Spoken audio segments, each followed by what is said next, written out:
olugendo lwa mwami Museveni okusigala nga akyakulembera eggwanga Uganda lukendedde. Wuliriza, nkugambye kankiddemu olugendo lwa mwami Museveni okubeera nga akulembera ensi Uganda lukendedde. Nze Eke Masa mabega w'omuzindaalo wulira obunkenke. Olunaku lw'eggulo mwami Museveni kasayakiriza amagye ne gakola bye gakoze byonna mwabirabye, bye gakola ku kisawo ky'ennyonyi Entebbe mwabiraba. Kaakati embeera etandise okubeera nga esajjukira ddala. Ekisookera ddala mwamulabye ng'atambulira mu kumakembere ng'omulundi ogwokubiri ng'agenze ekitigumu. Kati wulira obunkenke. Ampuliriza, wandimalirizanga tozzeemu kulaba Parliament ya Uganda ng'etudde omwezi guno gwonna oba omwaka guno gwonna mpaka legunaggwako. Kati wuliriza, nze Eke Masa mabega w'omuzindaalo natudde dda okubeera nga mukwano gwange ampuliriza nkwawaako n'omutegere n'agamba nti ebintu ebimu by'otasobola kubeera ng'olaba ku TV ku radio tujja bikwanga wano ku Eke TV, olutimbe lw'omuntu wa wansi yekka oyo anyigirizibwa. Kale kankusabe n'obwombeefu osubscribinge ku mukutu gwaffe tutambule ffenna mu waka waffe. Ampuliriza kakati nsimbudde abasajja n'abakazi abannuupu abaawambibwa bbiri mu kuva mu mwaka gwa 2020 embeera ng'egaze. Akakiiko k'eddembe ly'obuntu kamaze ne kavaamu omwasi ekibadde mu Parliament ogenda kubeera ng'okiwulira olunaku olwaleero. Ate ekyolekedde mu Parliament kyandibanga kizibu nnyo okusinga kino ekibaddewo. Nkugambye oyinza obutaddamu kulaba Parliament ng'etudde omwezi guno gwonna sinakindi omwaka guno gwonna, naye ng'ensonga Bobi Wine ayina amaanyi go weegali mangi. Ampuliriza, bino si byakusaaga ate si bya lugambo, wabula nagamba nti waaka gwe tukola wano wa muntu wa wansi yekko yanyigirizibwa. Anyigirizibwa yekayagala enkyukakyuka gwe mukutu gwaffe wano. Yensonga lwaki tukuleetera obutambi obw'enjawulo olabeko okakase nti kyetwogerako tibeera kweyogeza bweyogeza, wabula gabeera mazima agagabuutikidde ensi Uganda. Kati ampuliriza, wulira, abantu bannuupu bonna abaawambibwa lisiti emaze okubeera nga efuluma, nga gavumenti emaze okubeera nga ekakasa nti abantu abamu nayo temanyi gye bali. Wulira bannanga amaziga nga bangi baafa, abasukka mu 50 abattibwa nga bakuumaddembe babatta. Kakati n'abo kubamu abaabuzibwawo nga bawambibwa nga zi drone. Ampuliriza, amawulire ga nnaku gamaze okubeera nga gakakasa nti bantu tebamanyi gye baalaga, tebamanyi gye bali, mbu nabo beebuuza bwebuuza ate ng'abantu baabwe nabo bambi bwe babeebuuza. Kakati wano ani abuzaabuza ani? Abantu bano gye bali balamu oba baafa? Kati nkuleetedde obutambi buno osooka obeere ng'obutegeera. Ngenda kukuwa lisiti y'abantu abo abaawambibwa. Ampuliriza, tugenda kutambula mpola mpola nga bwe nkuzannyira obutambi obulabe.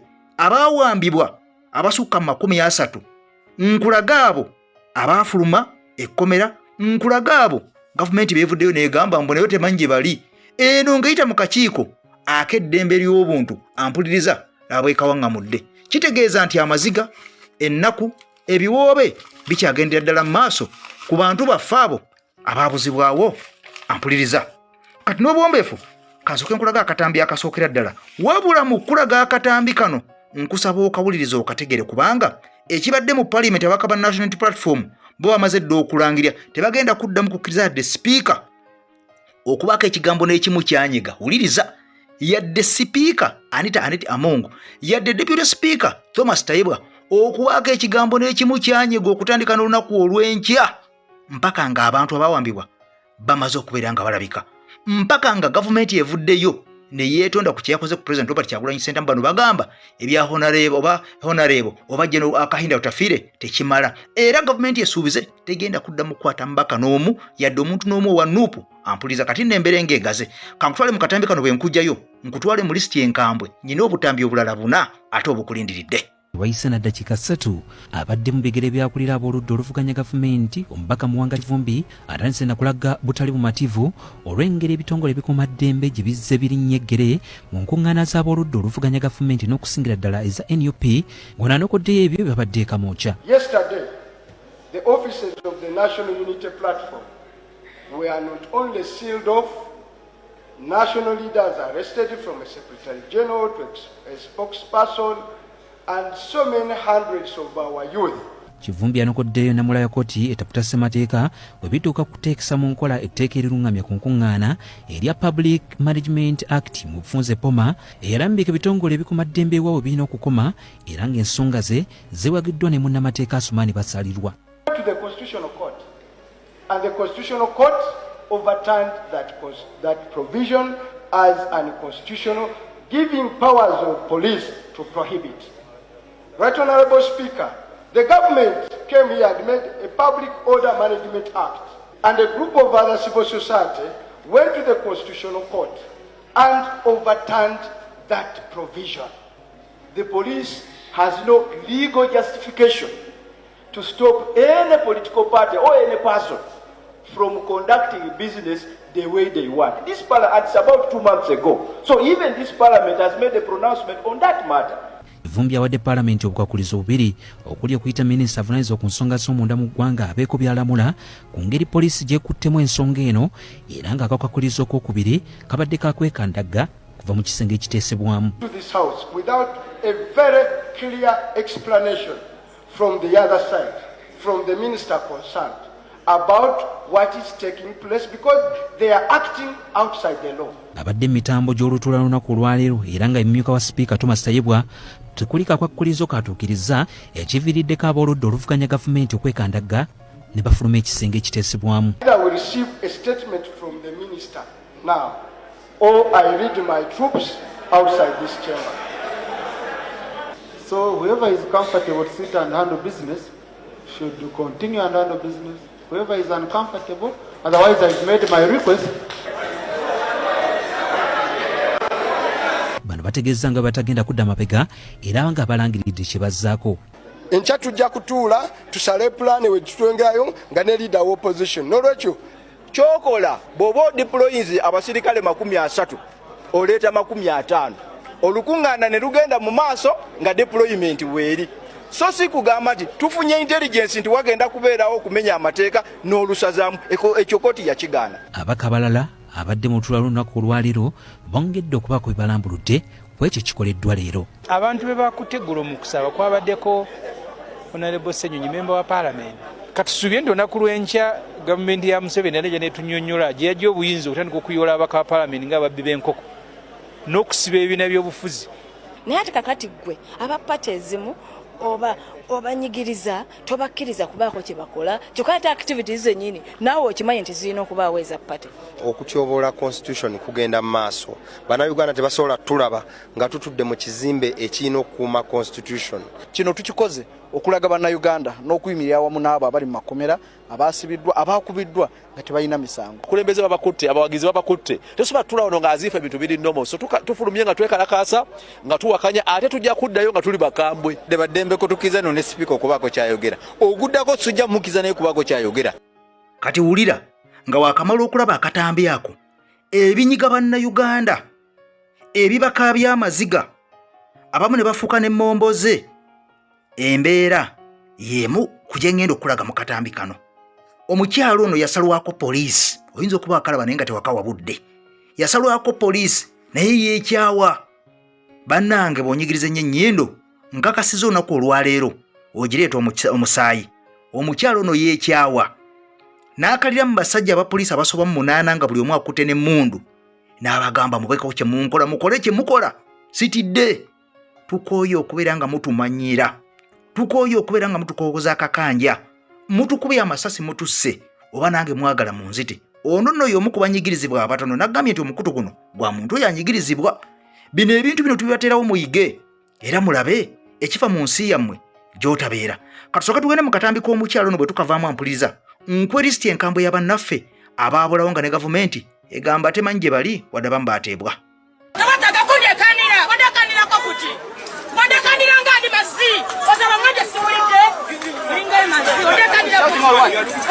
No, do what you can. You shoot me! Shoot me, you never flag! Stupid! Shoot me! What do you get this sample? What do you get this sample? Shoot me if you want! Shoot me! Shoot me if you want! Shoot me if you want! Shoot me!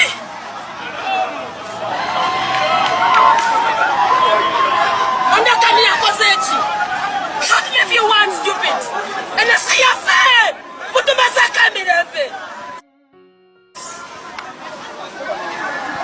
someone is responsible. Let us go and Tolina kukola kwe masi. Tolina sobola kukola. Agama sasi gokuba. Bana bakuba bana Uganda. You people are instead of pulling the system again, you are doing like no, when you are told that you move, you just also do that. We are not here to shoot anybody. We are here to bring peace. We want to peace. Why? Why do you want Ugandans? Why really? Why? Why do you want you? These are Ugandans. Why do you shoot the Ugandans? Don't worry, we shall go with time. We shall go. You are inside people. This woman, yes, but the moment she's praying like that, she's not inside you. You can do whatever you want. You can call it insulting people. Our work is not to kill or what to sleep. Then what have you been doing? To protect you people from other things. Did you do what they call us? Now when you tell you that you disperse, you leave the place, then you refuse.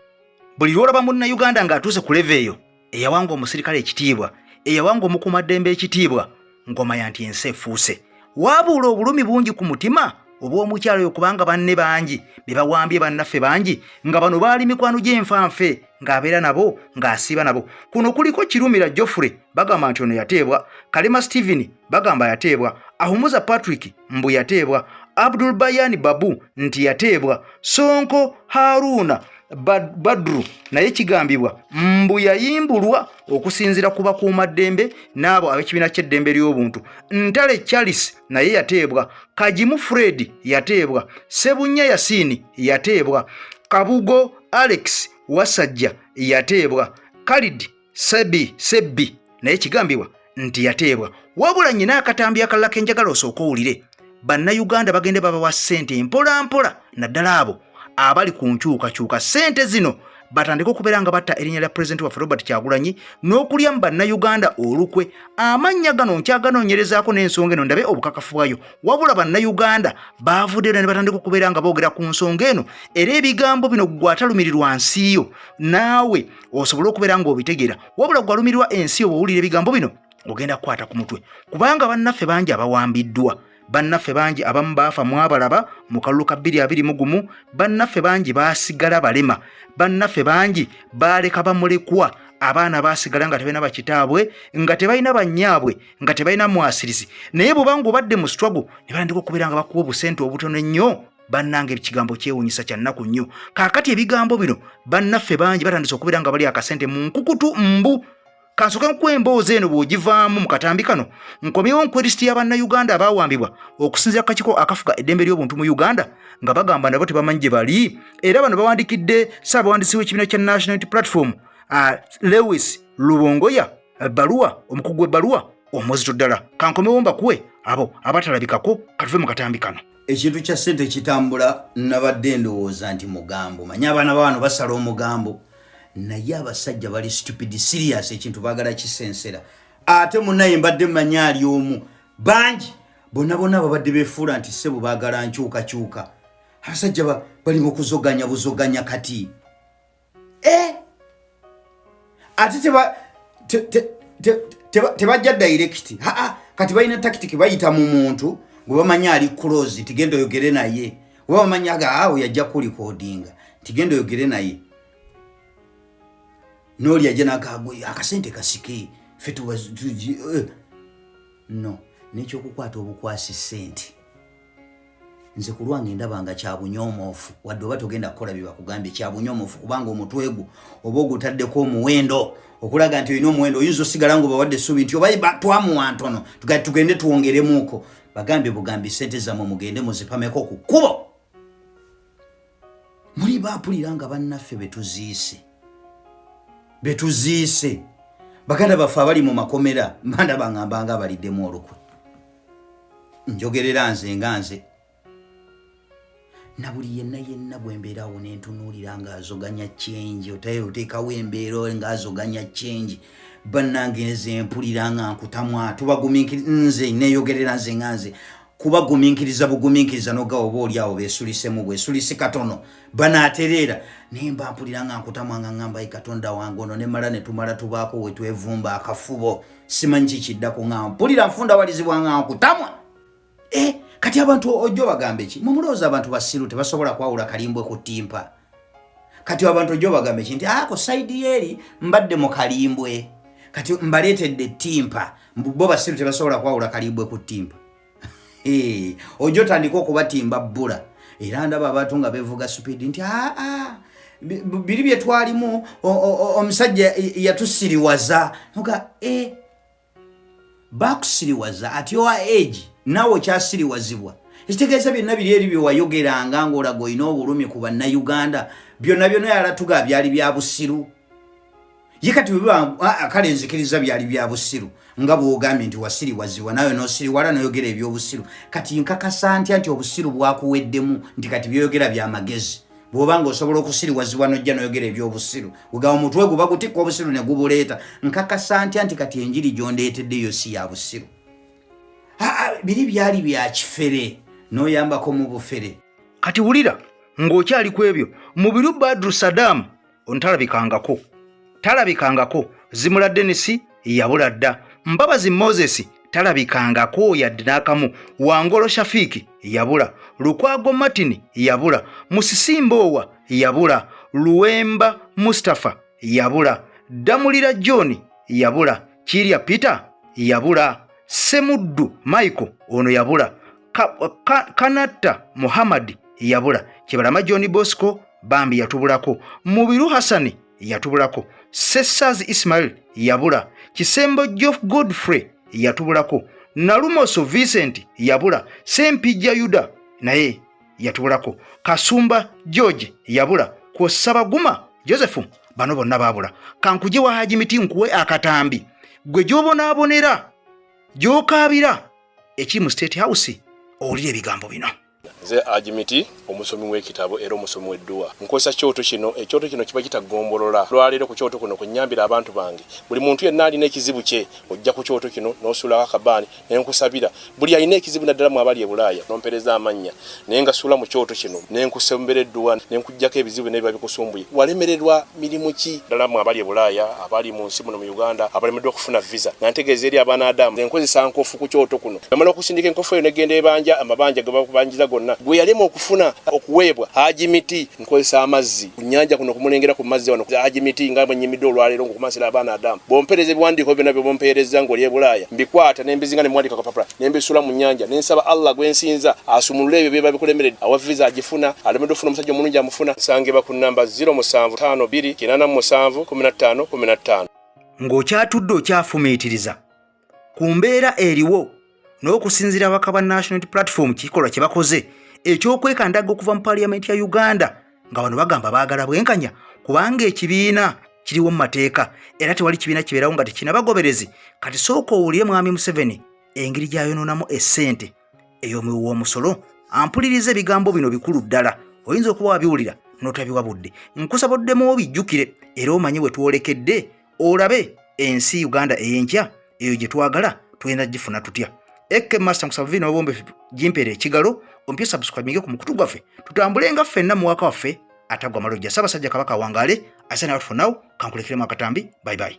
Leero president alina abakozi abakola mu makage 996 mwaba abakozi ainako waitress bebalinda abanajja okukyala awo okubayingiza balabo mukulu 59 ayinawo room attendant abaalo obuliri awo n'okutereza 14 ayina private secretary abawandiisi ab'omukyama 40 ayina political mobilizer abamuyambako okugenda okusagula obululu 23 ayina abooza engoye n'eddobi 9 housekeeper abatitenka abayambako enju okulaba nga eteredde bulungi bali badde ba room tebano bebeera mu sitting room 29 ayina n'abalimi gaddena 8 ba driver 129 ayina abafumbi 35 ne bakirina abasaawasaaba ku compound 5 ne bachefu mubamanya abeera mu hoteri abafumba ne bana abafumbi bembagambye abafumbira president obusera karo ayina 12 kakati akatubagira omukasale Chechirangone chipya yatabeke baize wondogo ulokusaba kwa banji bachikulotade ku stage live chabiri munanogwe 10 kukilabo brigato okuingira emitwalo 2 JP emitwalo 5 emeza ya mitwalo 3 chawandikiwa na kitanda kereya nekitendekebwa Kilene Yusufu tushwa bazanyi wa live ku stage Professor Vikita Kaweke Monica William Emily Nazala Detective Benny Julius Leriki Kasi Hola Bishero Togoria Kazi bonna Chimu Sofia Parliamentewo Kitwako Haruna Muliro Beribata Omulangira Suna ne Finest Bandi Omulangira November Kuseka wa Motero Wale tibuye